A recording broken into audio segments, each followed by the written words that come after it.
The lights on the great map were going out one by one. Ambassador Kethara stood before the huge display screen in the emergency meeting hall on Nexus Prime. Each dot of light was a star system. Each system that went dark meant billions of lives lost forever. Another light blinked out as she watched. The Zephyrian ambassador felt her heart sink. That was the Kepler system. 5 billion souls lived there just yesterday. Now there was nothing but empty space where those worlds used to be. How many more? Asked General Vorthan from across the room. His blue skin had turned pale with worry. The old Altarian warrior had fought in dozens of battles, but nothing had prepared him for this. 12 systems in the last month, replied Dr. Nex, checking his data pad. The machines are moving faster now. They used to take weeks to consume a system. Now they finish in days. The emergency council chamber buzzed with quiet fear. Representatives from 23 different species sat around the curved table. These were the survivors. These were all that remained of the great galactic confederation that once ruled 1,000 worlds. Kethara looked at each face in turn. The proud Centaurians with their golden feathers now drooped with despair. The normally cheerful Regelians sat in silence, their large eyes dim with tears. Even the mighty Andromedans seemed small and helpless. They called them the Devourers. Ancient machines that came from the dark space between galaxies. No one knew who built them or when. The first scout ships that found them sent back terrifying reports. These were not simple robots. They were smart. They thought. They planned. And they were hungry for everything. The Devourers ate matter itself. They could take an entire planet and turn it into pure energy in hours. Rocks, water, air, living beings. It all became fuel for their endless hunger. Then they would move to the next world and do it again. Our combined fleets bought us maybe 6 months, said Admiral Thresh. Her voice was tired from months of fighting. The Devourers' ships fix themselves faster than we can damage them. Our weapons barely scratch their hulls. What about evacuation? Suggested Counselor Yex. We could move everyone to the outer rim. Hide in the empty systems. With what ships? General Vorthan shook his head.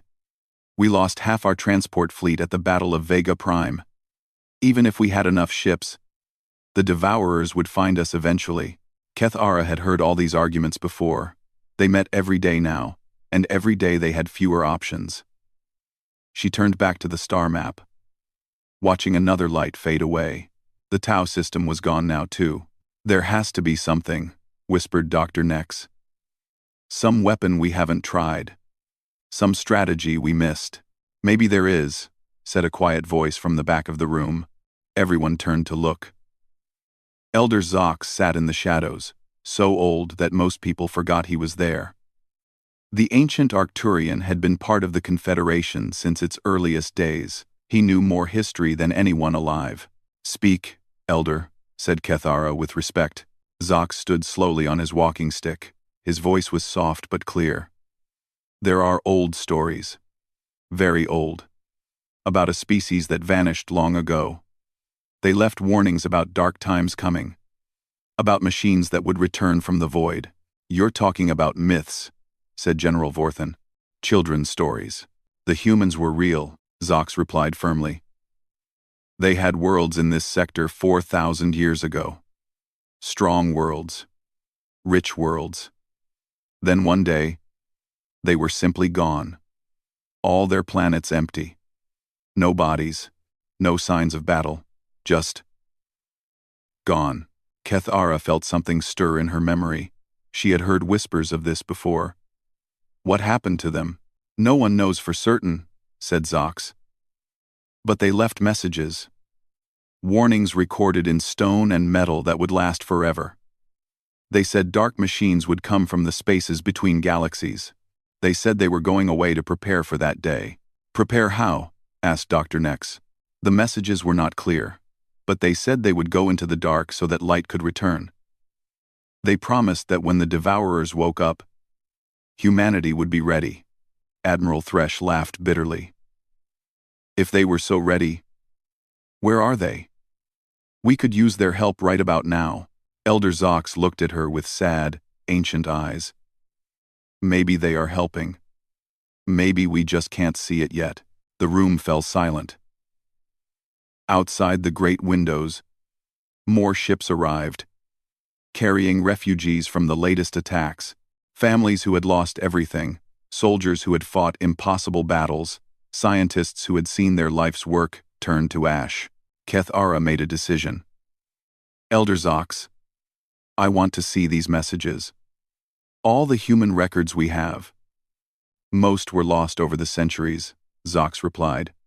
But some remain in the deep archives. I can show you. Is it worth our time? Asked General Vorthan, chasing ghosts while real enemies destroy our worlds. What else do we have? Kethara shot back. Our fleets are broken. Our weapons don't work. Our evacuation plans are hopeless. Maybe myths and legends are all we have left. She looked around the room at the desperate faces. The meeting is over for today. Everyone go prepare your people as best you can.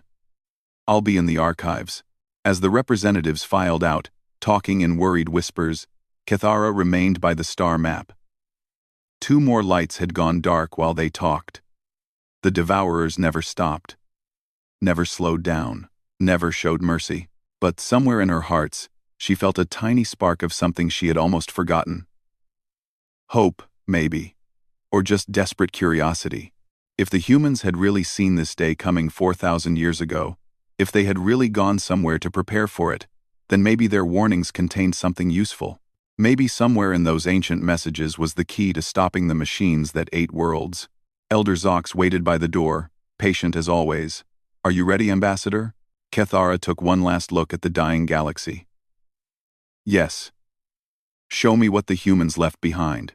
Together they walked toward the deep archives, where 4,000-year-old secrets waited in the dark. Commander Thex studied the sensor readings for the 10th time that morning. The numbers made no sense. His ship, the Stellar Inquiry, was built for deep space exploration. Its sensors could detect a single grain of sand from a light year away. But what they were seeing now seemed impossible. Are you certain about these readings? He asked his science officer. Dr. Vex looked up from her station, her tentacles moving in the gesture that meant confusion among her people. I've checked everything 3 times, Commander. The energy signatures are real. They're coming from the void between galaxies. 2 weeks had passed since Ambassador Kethara discovered the human archives. The ancient records spoke of preparation in the dark spaces beyond the galaxy's edge. Most of the Council called it fantasy, but with the Devourers destroying 2 systems every day, even fantasy was worth investigating. Thex had volunteered for the mission himself. As a young officer, he had always wondered about the empty human worlds. Now, flying toward the galactic rim with a small science crew, he hoped to find answers. How far out are these signals? Asked Lieutenant Carr, from the navigation station. 3 million light-years, replied Dr. Vex. Deep in the cosmic void. Nothing should exist out there. No stars, no planets, no raw materials to build anything. But something is there, said Thex. Something big enough to generate energy readings we can detect from this distance. The stellar inquiry pushed beyond the last stars of the galaxy. Space grew darker and lonelier with each passing hour. Behind them, the Milky Way shrank to a bright spiral of distant light. Ahead lay nothing but empty black. I'm getting multiple contacts now, Doctor, Vex called out suddenly. The signals are enormous. Each one is. Commander. Each reading suggests a structure the size of a small moon. Thex felt his blood run cold. How many structures? Hundreds? Maybe thousands. They're arranged in a perfect grid pattern, spanning millions of cubic light-years. It's like someone built a city in the void between galaxies. The bridge crew worked in tense silence as they approached the first structure. When it finally appeared on their main screen, even the experienced officers gasped in amazement. The object was indeed moon-sized, but unlike any moon they had ever seen. It was perfectly smooth, made of some dark metal that seemed to absorb light. Strange patterns covered its surface. Geometric designs that hurt to look at directly. Scanning for life signs, reported Dr. Vex. Nothing, The structure appears to be dormant. But Commander, the age readings are exactly 4,000 years, the same time the humans disappeared, whispered Lieutenant Carr. Thex ordered the ship closer. As they approached the structure's surface, more details became visible. The geometric patterns were not random. They formed symbols, equations, and what looked like star charts. Dr. Vex, can you read any of these markings? The science officer's tentacles moved frantically over her controls. Some of it is ancient human script. Mathematical formulas mostly. But there are other symbols I don't recognize. Wait. These equations describe dimensional space, multi-dimensional space, how to move matter from one dimension to another. Is that possible? Not with any science I know. But if someone figured out how to do it. She paused, checking her readings again. Commander, if these equations are real, they describe technology that could reshape reality itself. A chill ran down Thex's spine. He had read the old reports about the Devourers. Their ships could appear and disappear at will. They seemed to exist partially outside normal space. If the humans had been working on similar technology for 4,000 years, Sir, called the communications officer. I'm picking up a transmission. Very faint. Coming from deep inside the structure. Put it through. The ship's speakers crackled with static. Then, through the noise, came a voice. It was human, speaking in the ancient Earth language called English. The translator worked slowly, turning the words into common galactic speech. Automated message begins. If you are receiving this transmission, the ancient threat has awakened. The Devourers have returned. We regret that we cannot be there to stand beside you as friends, but know that we have not abandoned you. We have become something else. Something that can fight what you cannot fight. We guard the dark between stars, waiting for this moment. When the final battle comes, we will be there. The light endures. Message ends. The bridge was silent for a long moment. Then Dr. Vex spoke in a shaking voice. Commander, I'm detecting massive power fluctuations throughout the structure. It's waking up. Lights began to flicker along the dark surface. The geometric patterns started to glow with soft blue energy. Other structures in the distance began lighting up as well. Like stars being born in the cosmic night. All stop, ordered Thex. Back us away slowly. As they watched, the nearest structure began to change. Its solid surface became fluid, flowing like liquid metal. The perfect sphere stretched and reformed into something that looked almost alive. Other structures were doing the same thing throughout the vast grid. Sir, whispered the communications officer, I'm receiving hundreds of similar messages from all across the grid. The entire network is activating. 8. Dr. Vex's readings went wild. Energy levels are off the charts. Whatever these things are, they're generating more power than our entire civilization uses in a year. And Commander, they're moving. All of them. They're heading back toward our galaxy. Thex watched in amazement as thousands of impossible structures began their journey across the void. After 4,000 years of waiting in the dark, the humans were coming home, but they were no longer the humans who had left. They had become something new, something powerful enough to fight ancient machines that ate worlds. Set course back to Nexus Prime, he ordered. Maximum speed. The Council needs to know about this immediately. As the stellar inquiry raced back toward the galaxy, Thex couldn't shake the image of those flowing metal structures moving through the dark. The humans had kept their promise. They had prepared for this day, but the price of that preparation was becoming something beyond normal understanding.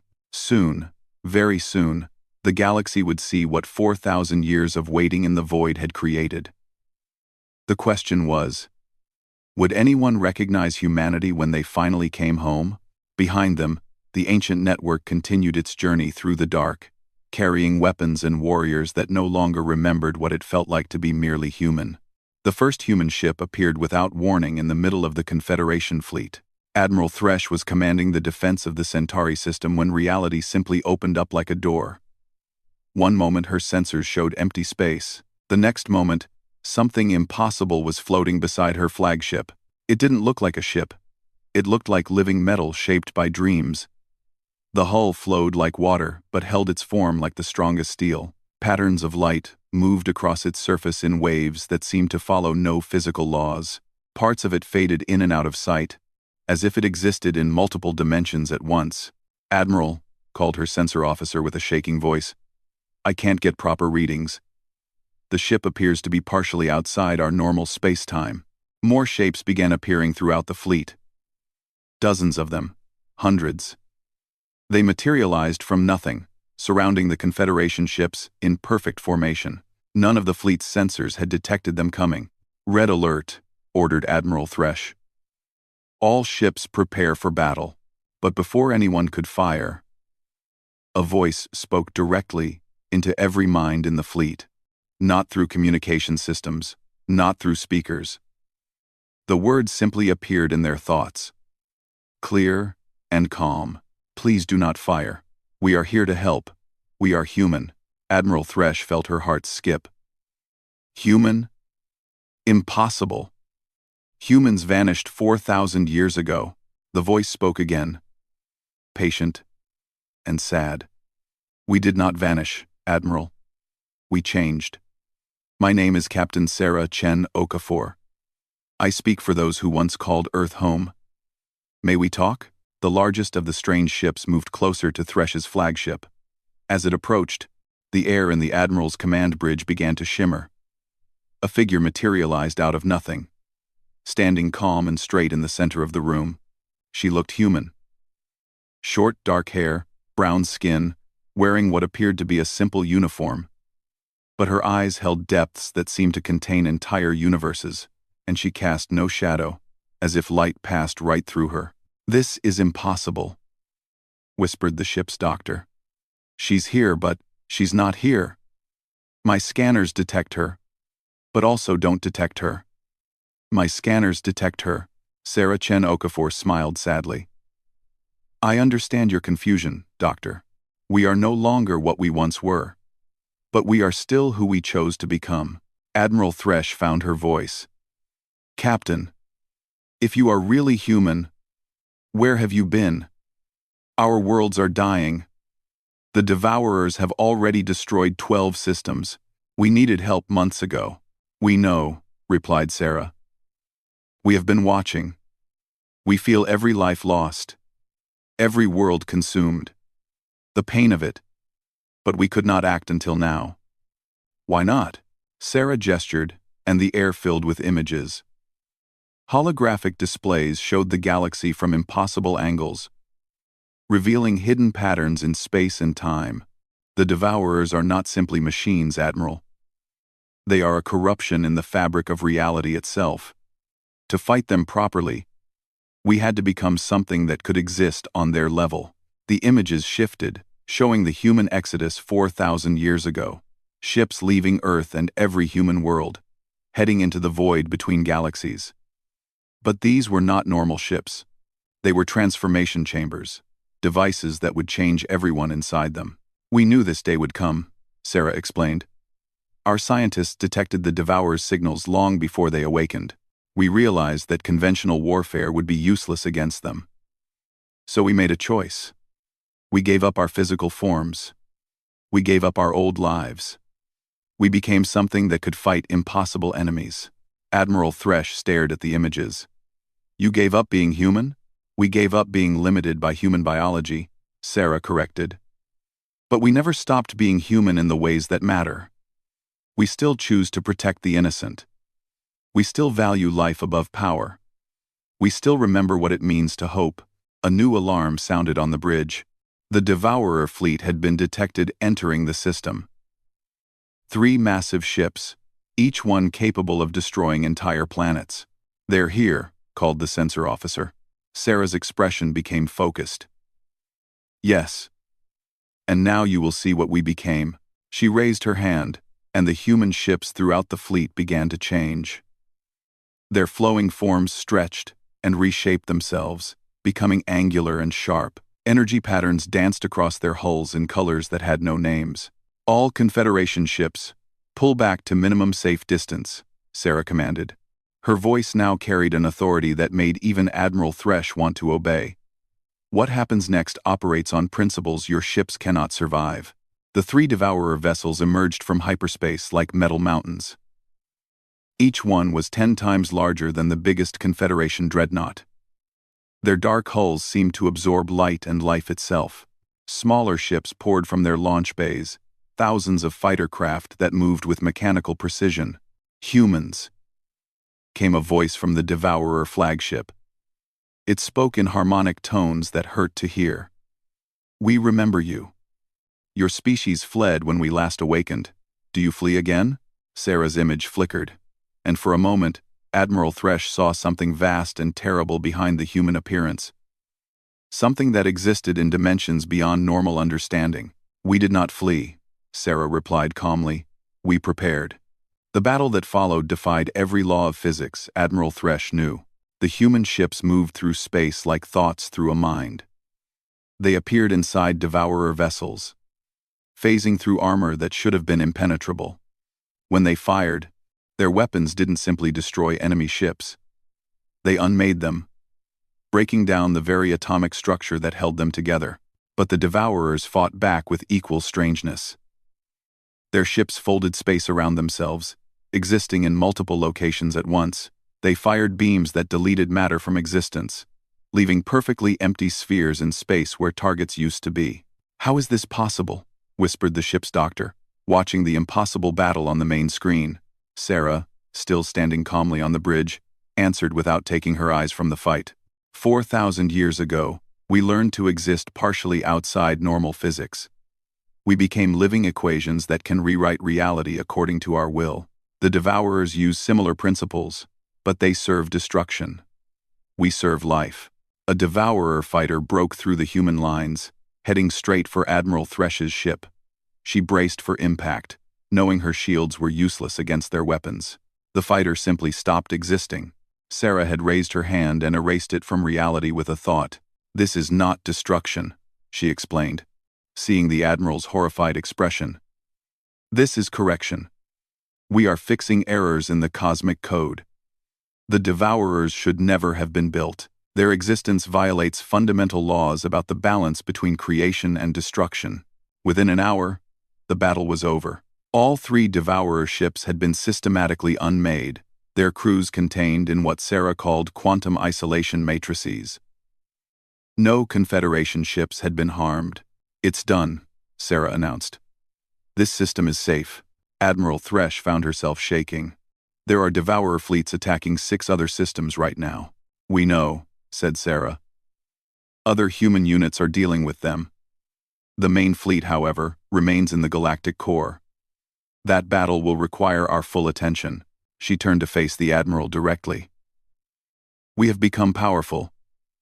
But we are no longer quite alive in the way you understand life. We exist to serve one purpose: protecting this galaxy from threats like the Devourers. When this war is over, we will fade back into the void. But know that we will always be watching. Why? Asked Admiral Thresh. Why give up everything to protect species you barely knew? Sarah smiled, and for a moment she looked completely human again. Because that's what humans do. We protect the helpless, even when it costs us everything, especially when it costs us everything. She began to fade away. The final battle begins soon. Keep your people safe, Admiral. We will handle the rest. And then she was gone, leaving only the memory of her words and the impossible sight of human ships disappearing into dimensions that had no names. Ambassador Kethara stood on the observation deck of the Confederation command ship, watching the impossible war unfold before her eyes. The main Devourer fleet had gathered in the Sagittarius sector, a dark armada of 500 ships, each one large enough to swallow moons. At their center loomed the Devourer Overmind, a vessel so massive it had its own gravity field. This was the source of all Devourers, the ancient factory ship that had been building its children for millions of years. But the humans had come to meet them. Sarah Chen Okafor materialized beside Kethara without warning, her form more translucent than before. The final battle begins now, Ambassador. Your ships should pull back to a distance of at least 50 light-years. 50 light-years? Kethara's voice cracked. But we want to help fight. Sarah shook her head gently. This battle will remake the structure of space and time itself. Normal matter cannot survive what is about to happen. But thank you for wanting to stand with us. Around them, the Confederation fleet began the long retreat to safer distance. As they moved away, Kethara could see the human forces taking position. There were thousands of them now. Ships that flowed like liquid music through the void. Beings of living energy that rode waves of pure mathematics. What did you become? She whispered. We became the answer to an impossible equation, Sarah replied. The Devourers exist by consuming possibility itself. They eat potential futures, destroying what could be in order to power what is. To fight them, we had to become guardians of possibility. We became living probability that can restore what they consume. The Devourer fleet began to advance. As they moved, reality grew sick around them. Stars flickered and died. Space itself seemed to rot, turning black and twisted. The very laws of physics began to break down in their presence, but where the human ships moved, color and light returned. They didn't just resist the Devourer's reality poison. They healed it, fixing the damage to existence itself. Humans, boomed the voice of the Devourer overmind. It spoke in frequencies that made dimensions tremble. You have interfered with the great consumption. We have devoured galaxies while your species was learning to make fire. Submit, and we will allow you to serve us.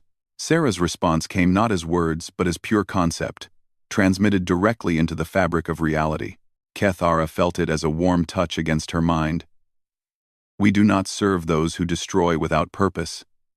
We are the children of Earth, and we choose to create rather than consume. The battle that followed was like nothing that had ever been seen. The Devourers attacked with weapons that deleted sections of space-time. They fired beams that turned matter into antimatter, creating explosions that could be seen from other galaxies.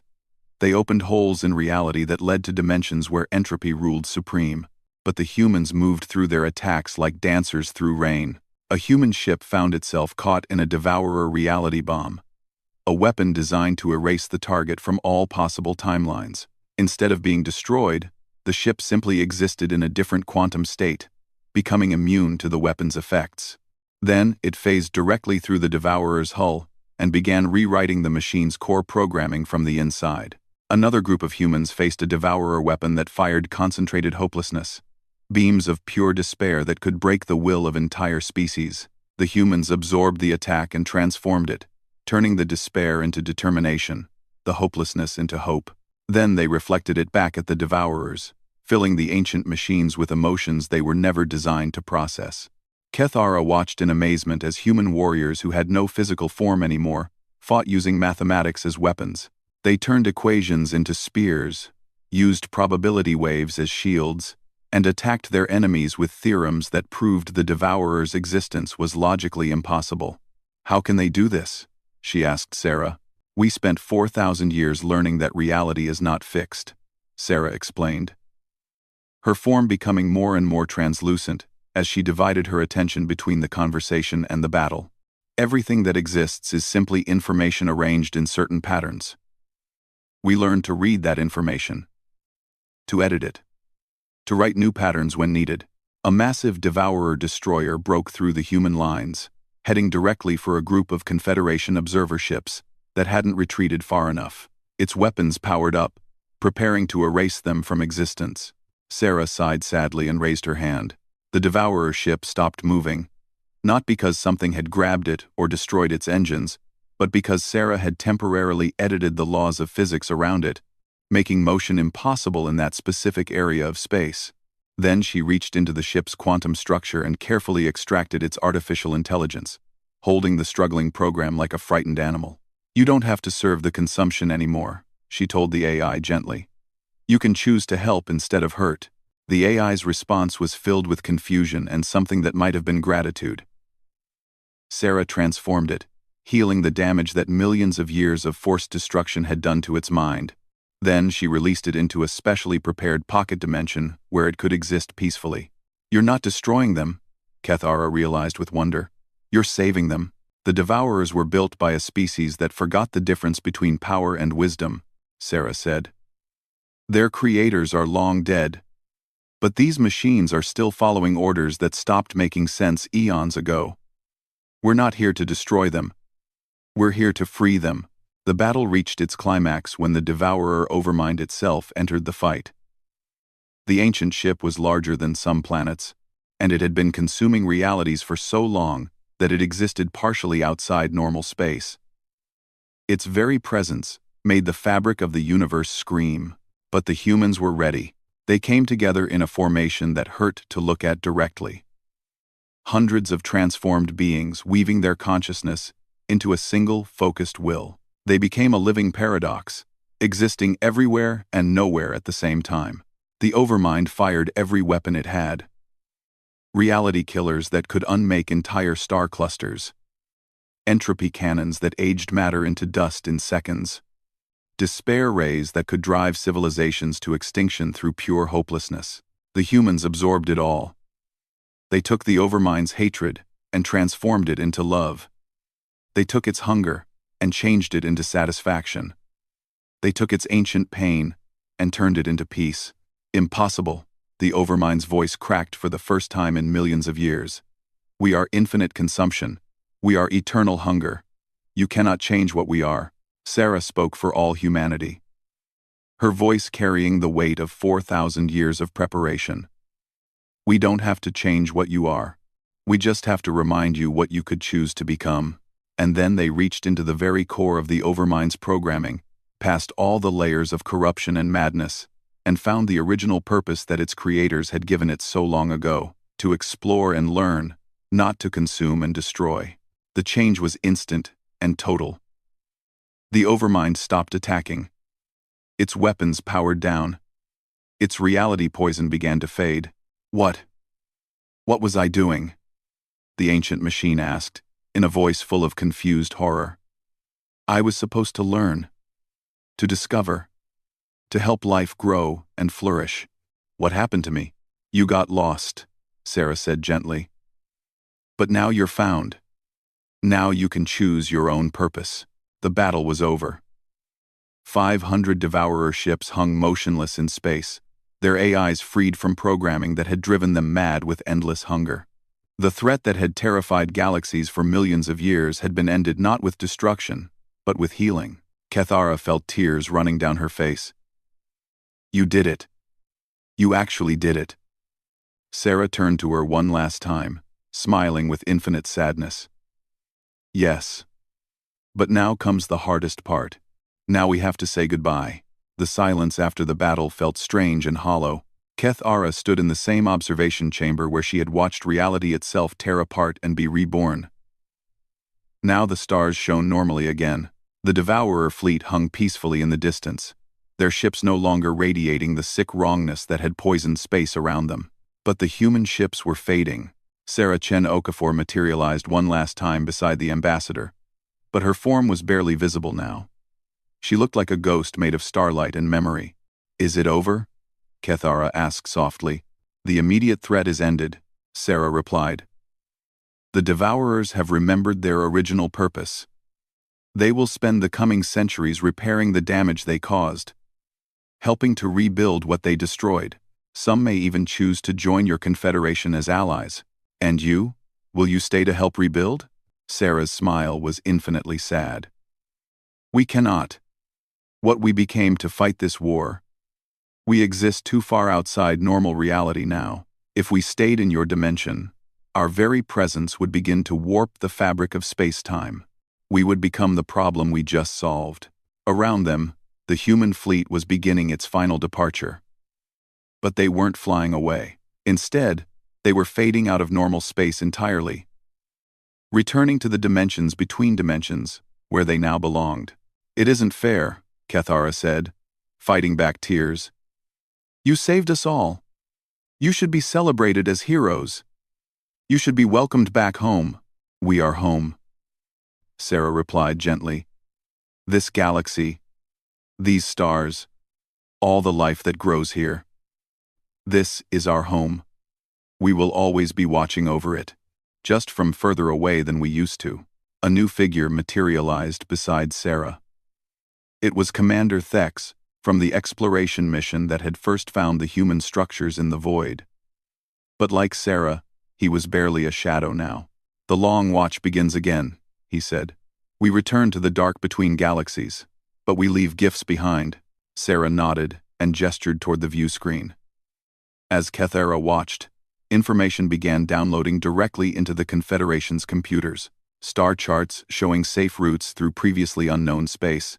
Scientific formulas that would advance their technology by thousands of years. Medical techniques that could cure diseases they hadn't even discovered yet. "These will help you grow stronger," Sarah explained.